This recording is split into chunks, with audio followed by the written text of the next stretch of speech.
Today we're baking up a loaf of my caramelized onion, Gruyere cheese, and rosemary bread.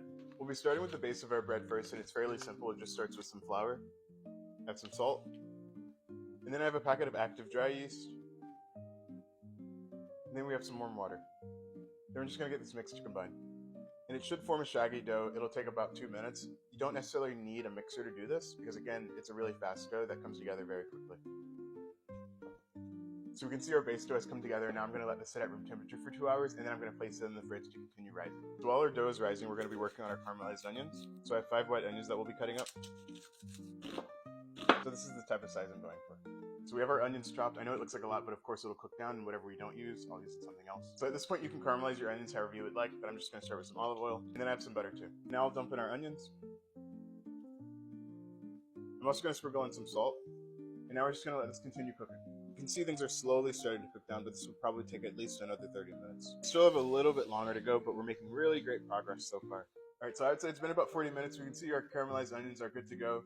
I'm going to let these cool. We're going to transfer them to another container, and then we're still going to continue letting our bread rise before we put it in the fridge. Alright, so it's the next day. I have our dough out sitting at room temp, so we're going to leave this to the side. We have our caramelized onions already prepped, so now we're going to cut open our cheese.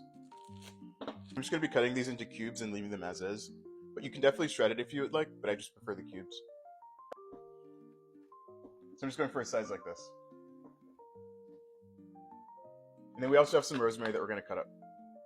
I've baked bread with rosemary before, and a little definitely goes a long way.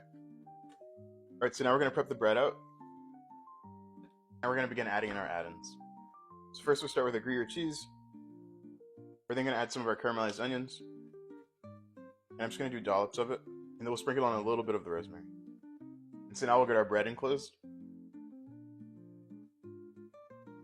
And then I'll roll it up. And now it'll flatten out again, and we'll do it again.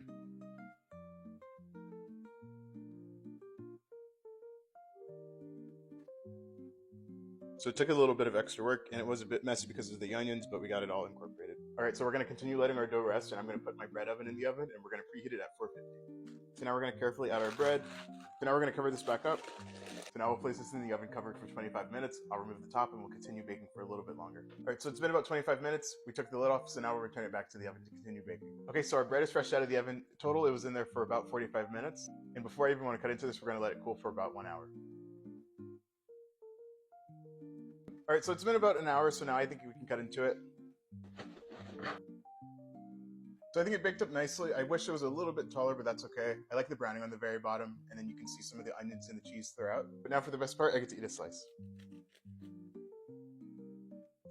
So the crust is nice and crunchy. You can taste the rosemary, some of the onions, and the cheese as well. I really like the combination between the three. I also have some leftover cheese and bacon that I'm going to use to make a grilled cheese later tonight with this, so I'm super excited to try that out too. Be sure to have recipe details in the caption, and I'm excited to try out another bread recipe soon.